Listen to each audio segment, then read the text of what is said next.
And we're up. Our feeds are live. Woo-hoo. Here we are. Welcome everybody to Monday Night Live. Yes. Kate Semmens, Dean Nixon, TurningLeaf Wellness Center, sunny St. George, Utah. You know, the taglines. The taglines. We have to get them all out of the way. Now they've become all these taglines. Right. It's hilarious. Hashtag Dean Nixon. Hashtag Kate Semmens. Semmens. The dream team. Yeah. Well, hello everybody, and it is so fun to see you tonight. And as we get started, I really want to just take a minute and get Kate an update from Kate. So just so you know, we've been doing the transformation, the Turning Leaf transformation. There it is. God, again, having a hard time talking about it or saying it, but it's the Turning Leaf transformation where we've added the hyperbaric chamber. We've added the meal prep from Twisted Noodle, hyperbaric from Inside Out, which we have here at Turning Leaf, Twisted Noodle meal prep, and then the coaching, the life coaching. And so Kate has been going through this process and has been doing her lives and all these things, checking in. But we haven't checked in on here. We haven't checked in on this for a minute. So I wanted to just, how are you doing with it? Well, just total transparency, because I really don't know any other way. That's true. So prepare yourselves. In fact, in our... Wait. Is this transparency about me or you? It's me. I'm not going to throw you under the bus right now. But in our group, in our Monday night family support group that we do, Dean was like, watch our live. You don't know what Kate's going to say. And that's just true. So that's This fun. is true. You never know what's going to come part out. Of me. But I have been... I just survived. I'm going to just call myself a survivor and say I just survived a month. And as all of you guys know that have been following us and everything, with the passing of my father, we kind of talked about some of the little vacations and the summer vacations that I've gone on. And so it was an interesting process, not sticking to me. You know what I mean? Like, but I think what I like about it is that I think that what you're seeing as far as me going through the process is real life, right? Like, I'm not gonna go through this 12-week experience and have it just be like smooth sailing, because whose life goes smooth sailing for 12 weeks? Right. You know, like right. There's gonna be, real life's gonna happen and you're gonna run into those things. So, but a few of the things that I did be able to stick with pretty good, was the meals from Twisted Kitchen, which are phenomenal. They rotate on like a monthly basis. Yes, he's got a rotating menu, so there's always variety. Yeah, exactly. So it's like not the same thing twice in a whole month. Like that's really cool. And it's super delicious and easy. So that part, I don't even know what I'm gonna do when we're done with the 12. Cam, I'm a lifer, because it really does just make healthy eating super simple. Right. And I love that about that. And then also we did pretty good with coaching. Right. We stayed on track. We stayed on track pretty good with that. And then the hyperbaric, I've only done a couple in the last month, but every time I get in that thing, I just love it. Like, I can feel a difference. For me, it makes me a little bit sleepy. I think everybody's a little bit different, but I come out of that feeling like, I could really use a nice nap now. But I work when I'm in there. I'm not just like chilling. Like, I'm doing meditations, or I'm reading a book, a wellness book. Like, I'm still working on me. So I think maybe if I was just like chilling, watching a show, I probably wouldn't come out as drained, but with like the increase of oxygen, and then plus my mental workout that I'm doing in there. Sure. I worked out probably twice the whole month of July, with just straight up transparency, right? But I feel like after a week last week of recovery from all of that, started off today super crackerjack, got my workouts in. I've been like on point with my meals. So I'm feeling really good, basically, is what I'm trying to say. And through all of this, like, I just feel good. Yeah. Like, I went and got a free Reiki session from this gal up in Cedar City, who I'm starting to become really fun friends with. Hi, Cheyenne. And she's like, well, how are you feeling physically? And I just had done a weekend restaurant shift at the Branding Arena, but I'm like, I feel great. Like I feel really good. So I think that's a huge point to this all the different facets of this transformation program that I've been doing. Well, and the other piece too that I think that you're not haven't touched on yet is not only are you having these pieces that you're working on, and that's part of this piece, is the transformation isn't just, you know, the physical piece. Right. And I know it's really easy to just kind of slide right into that kind of thinking, because that's generally as humans, that's what we're so fixated on, especially in North America, and, you know, our obsession, you know, with our bodies. Right. But there's a reality that there's a lot of personal shifts going on in your life. So granted, you're saying I only worked out twice and et cetera, et cetera. But to me, I'm seeing some huge wins as far as some of the shifts you're making personally.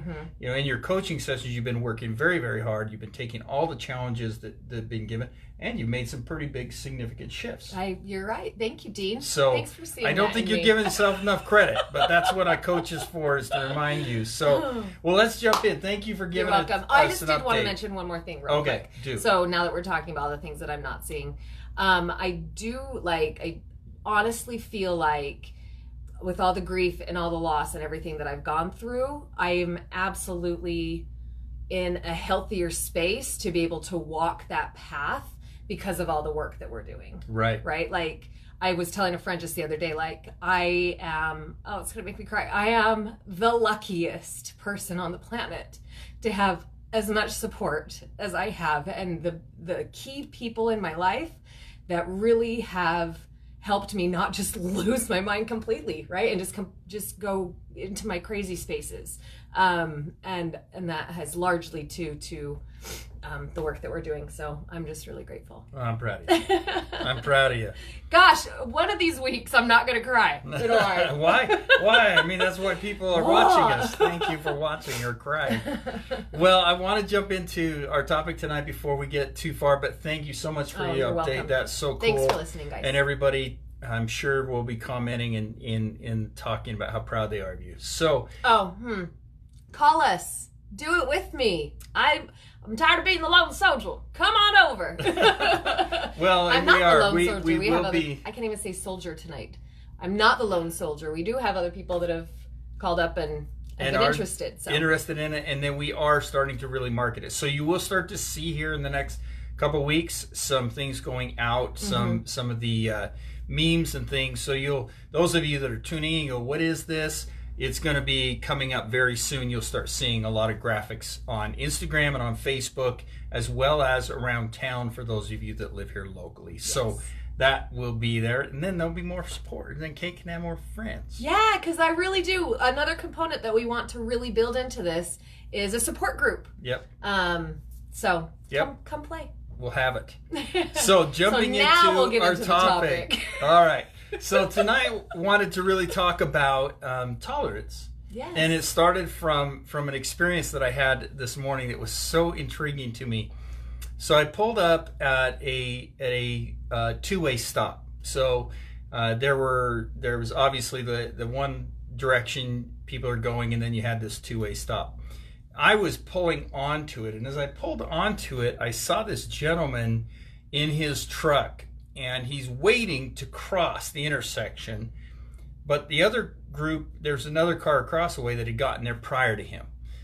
And they weren't doing anything. They weren't moving. So he's waiting on them. And finally he just gets super mad, and he's like throwing his hands up in the air. And he's making these really horrific facial gestures. And the car across from him is just like, come on, just go past this, go past this. And as he pulled away, it just was so interesting to me that his bumper sticker said tolerance on it. And you guys have seen those, right? Like the tolerance with like all the different religious symbols or whatever. And which to me are inspiring. Yes, they're very message. Inspiring. They're meant to help us go, maybe I can be a little bit more, reflective. But it was so intriguing to me that this gentleman who's really working to preach tolerance is being intolerant. And as I pondered on it, I got behind him and I drove for a little bit behind him, and I got to thinking about it, how we need more than anything to be tolerant of ourselves and our own hypocrisy. Because we are hypocritical by nature as human beings. That's just the way we're built. And we are so afraid of somebody calling us out as being hypocritical that we become even intolerant of our own self and our own mistakes and our own shortcomings.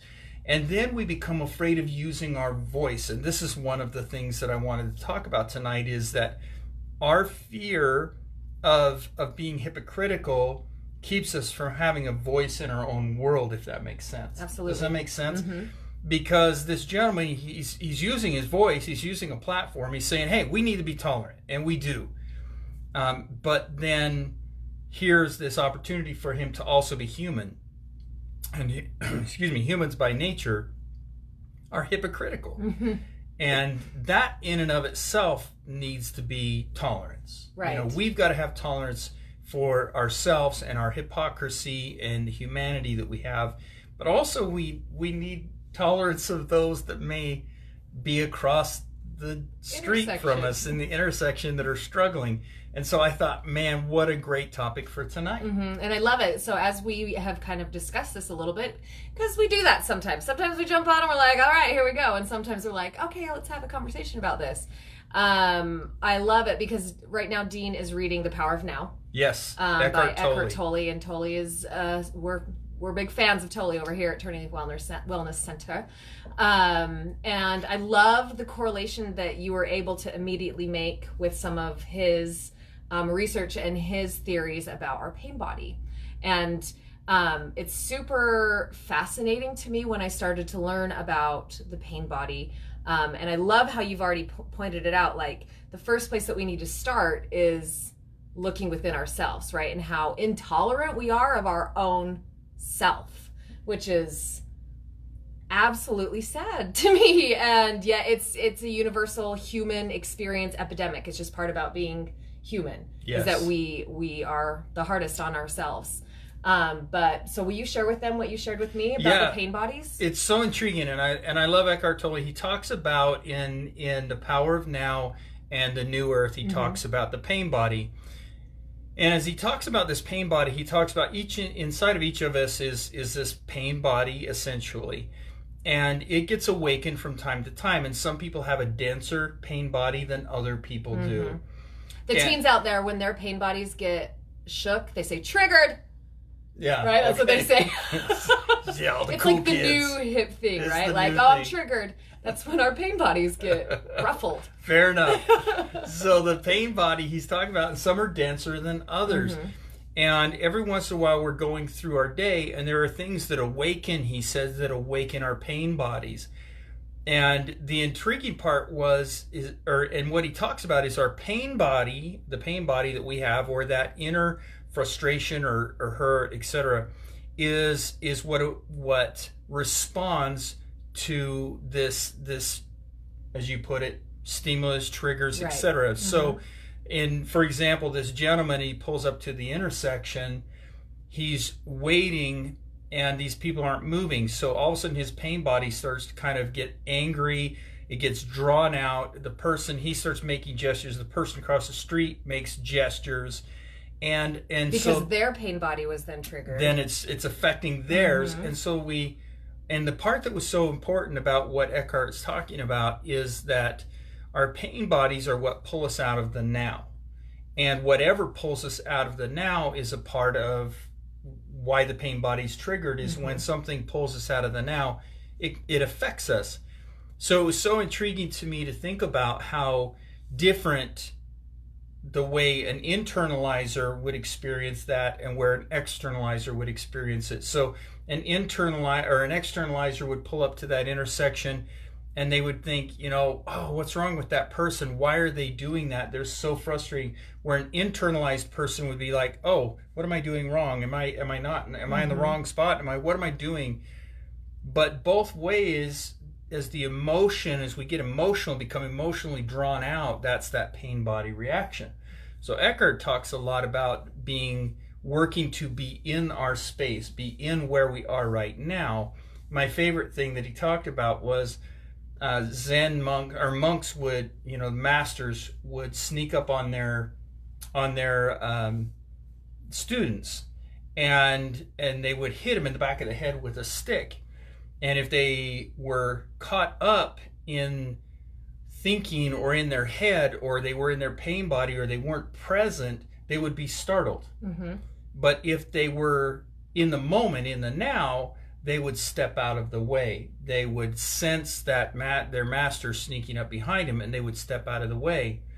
And so Eckhart's really proposing to us that a lot of what we do, we spend so much time up in our heads mm-hmm. thinking about life and experiencing life from up here. And that's why our pain bodies are so sensitive. And so right now we really live in a world where everybody's so hypersensitive. Oh, yes. Everything's so hypersensitive. And so if we can learn to be in the now, then we can be more at ease. Thus, and my point with all of this is we can be more tolerant. Because the more that I really am in my space and in my moment, I'm not worried about what other people are thinking. I'm not worried about what other people are doing, unless there's an imminent threat. Now that's different. Then I can be caught up in that. But otherwise, I can be in my own space. And if somebody pulls up to a stop intersection and the other people aren't moving, then you can wait. And you're not disturbed by waiting. You're not upset mm-hmm. by waiting.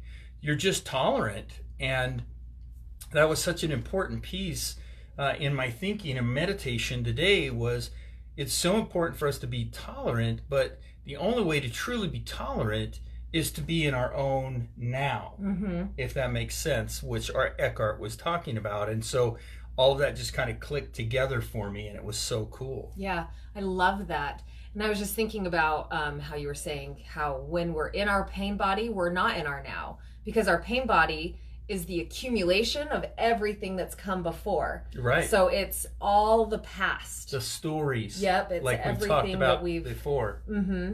So to be able to get out of that and just get into the now is perfect. Right. Mm-hmm. And the more that we tell our stories, the more we're a victim. The more people are doing to us, the more they're hurting us, the more they have upset us or done us wrong. And the more that we tell that story, the more caught up we get into that pain body mm-hmm. or into that hurt, or higher up into our heads. The thing that's so intriguing to me about it is how chronic pain and chronic illness is connected to this. Yes. Chronic pain and chronic illness, a lot of times, because we're bought into that story so much, and we're always telling that story, that the body starts to respond. The body starts to respond to that stimulus and to that discomfort. Mm-hmm. And there is chronic pain that we can get into, but I'm talking about the chronic pain that comes from emotional distress, the worries, the fears, mm-hmm. the insecurities, mm-hmm. those types of things. Yep.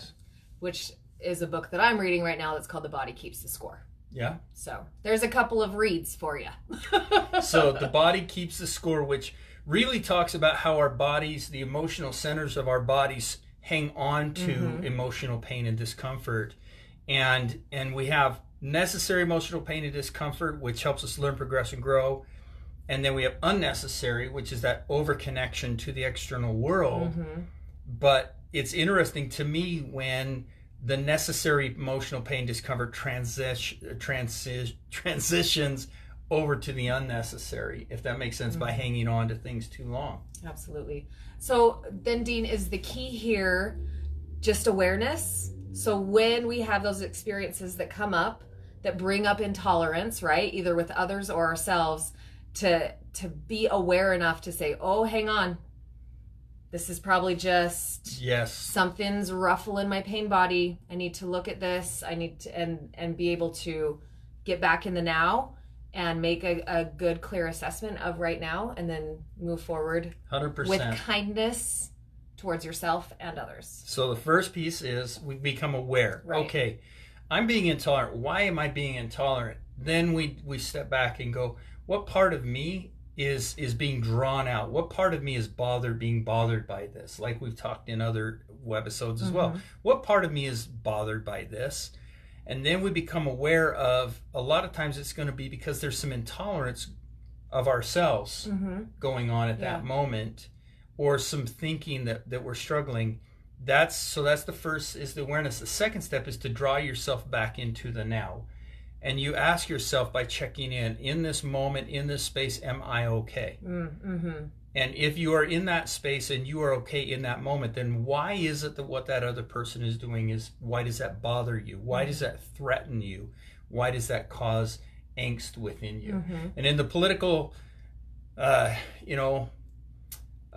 temperature going on in our world today, there's so many things that will incite you politically. Just turn the TV on. And I guess if you want practice, huh? Well, that's the part too, is today is I'm at the gym this morning, I'm watching ESPN, thank heavens. But even politics is now entering into sports. There's already political sports inside of sports, but now, this other sports, which inside of me pulled me out of, it triggered me. It pulled me into my pain body. And I'm like, why can't you just leave sports alone? But that's a part of my peace. That's a part of what incites me and pulls me into that pain body and pulls me out of the now, is that intolerance of that. And then I have to step back and say, well, this is what these people need right now. This is where they are. So we're all in that space. We're all hypocritical because we're humans, and we've got to learn to do that. So those are the two things I would challenge you to do. And I think too, like, as you just take the time to be aware and then get into the present and figure out what it is that's bothering you, probably the next action step is to figure out how to get over that. Like what steps you need to take in order to be able to overcome that hurdle. And come on in and hang out with us. We can help you do that. Very true. Well, we've run out of our time. So important. Got some comments coming in. Thank you, Mike, for your comments. Aspen, thank you, everybody, for tuning in. But thank you for liking, sharing our videos. We've run out of time again. We're way over. So cool sharing Monday nights with you all. Yes. And Kate, thanks for sharing at the beginning. So we appreciate you all, and we look forward to seeing you all. Hello, Moira. Thank you, Rosemary. And we will see you all next Monday Night Live. Yes, you may have to start doing it. I'll go hi. Bye, guys.